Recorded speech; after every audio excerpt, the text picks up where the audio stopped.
everyone, I am back today with a new money saving video. I have made a couple of videos in the past about saving money and I will link them down below, so that's living on one income and saving money.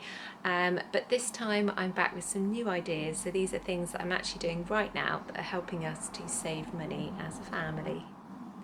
I've got about 10 tips and I've got them written down, so apologies, I might need to look down now and again. So I've got about 10 things and I'm going to share them with you now.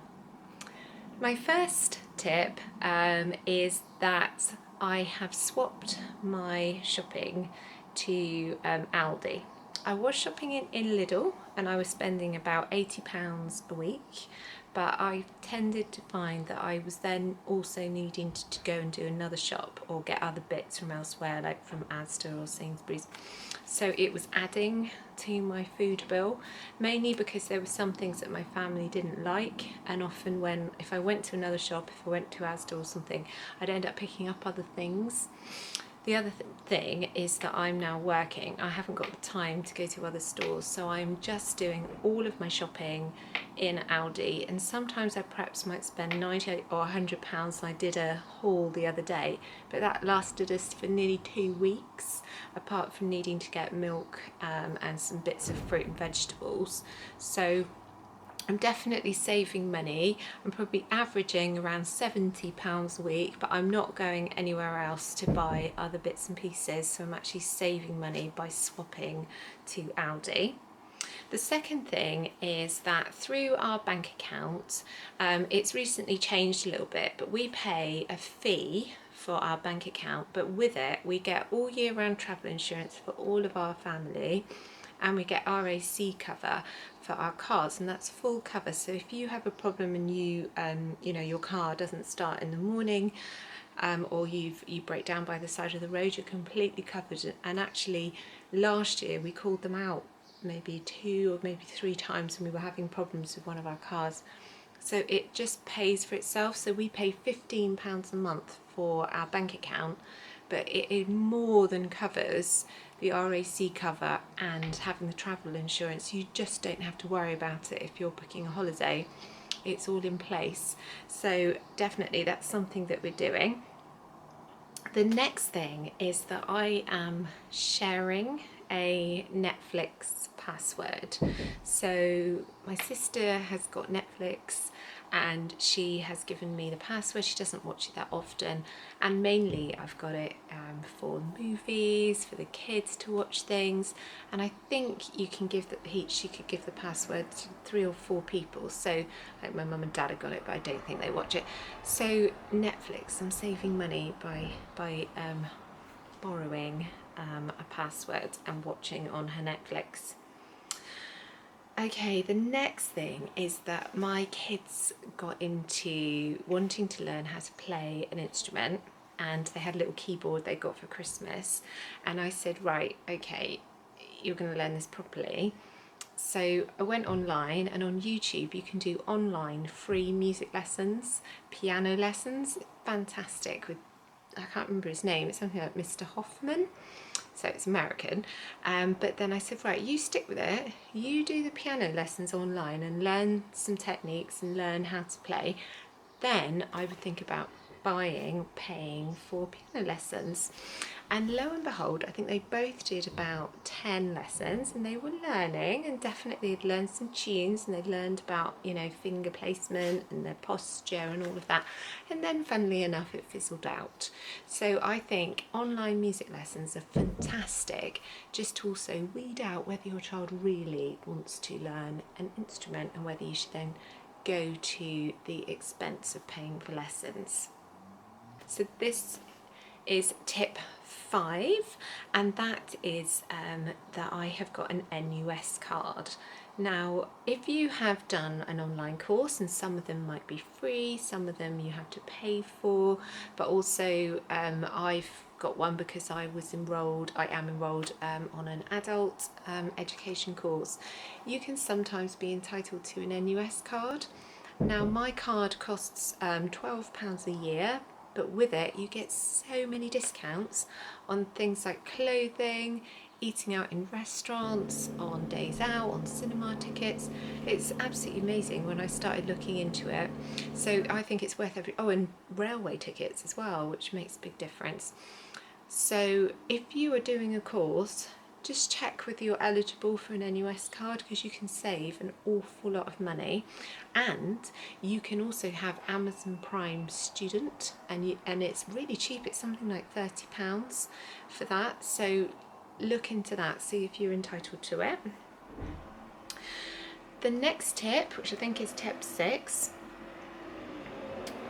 is that you can apply discount codes in the store. And I only found this out recently. So if you get sent a discount code, say for example, I've been sent discount cards for Joules and Crew clothing.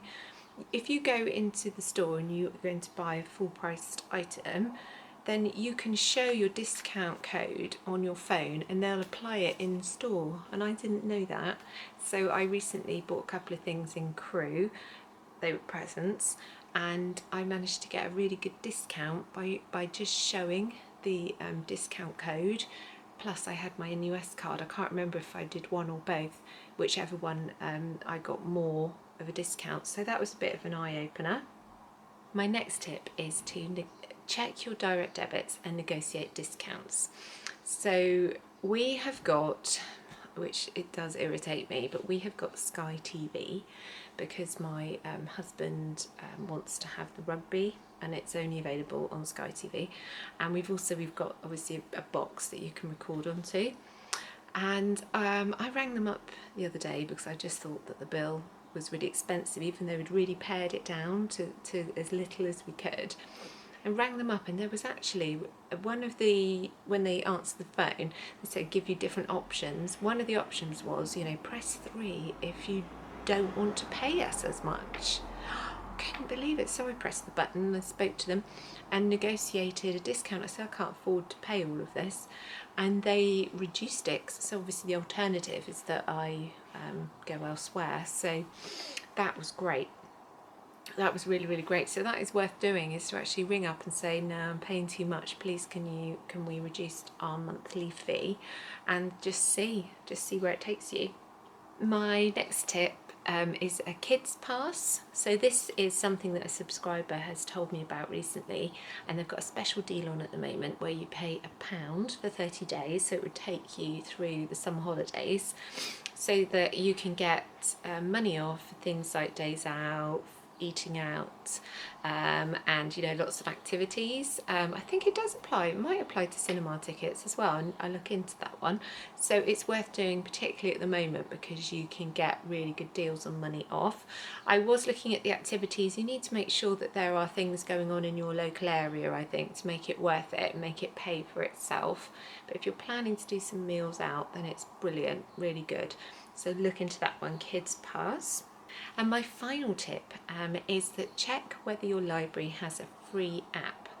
I just found this recently on my local library has an app, and it covers quite a lot of libraries in the southwest, but you can go onto it, you can read magazines, you can read some ebooks, you can have audio books, which is brilliant for the kids if you're going on holiday. You can pop their headphones on and listen to audio books.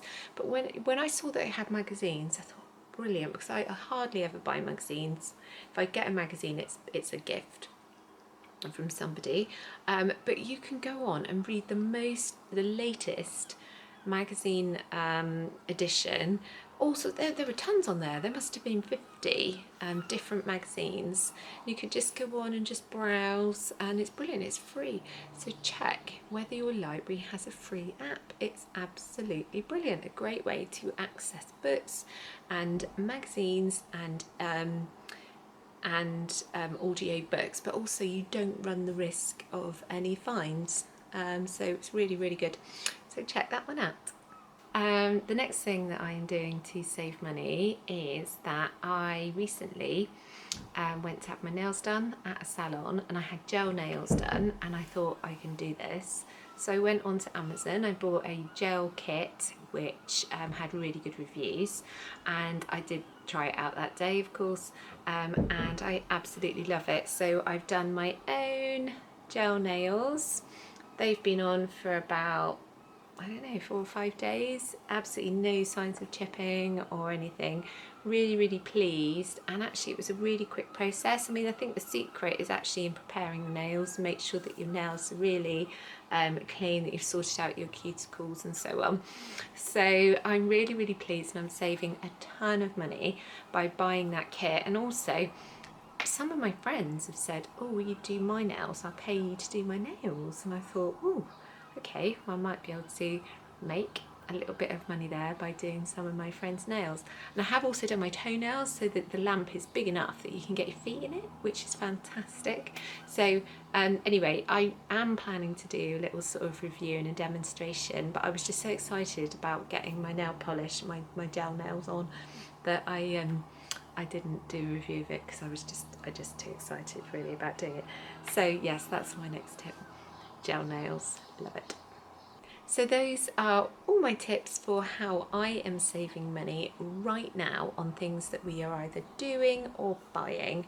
And if you have got any other tips, then please just leave them in the comment box below. I'd be really grateful to hear anything about what you are saving money on that I could also have a go at. If you are not one of my subscribers, then please subscribe to my channel. I would love to have you as one of my subscribers. My subscribers are lovely and are so supportive of each other and of me. So with all that said, I will see you in the next video.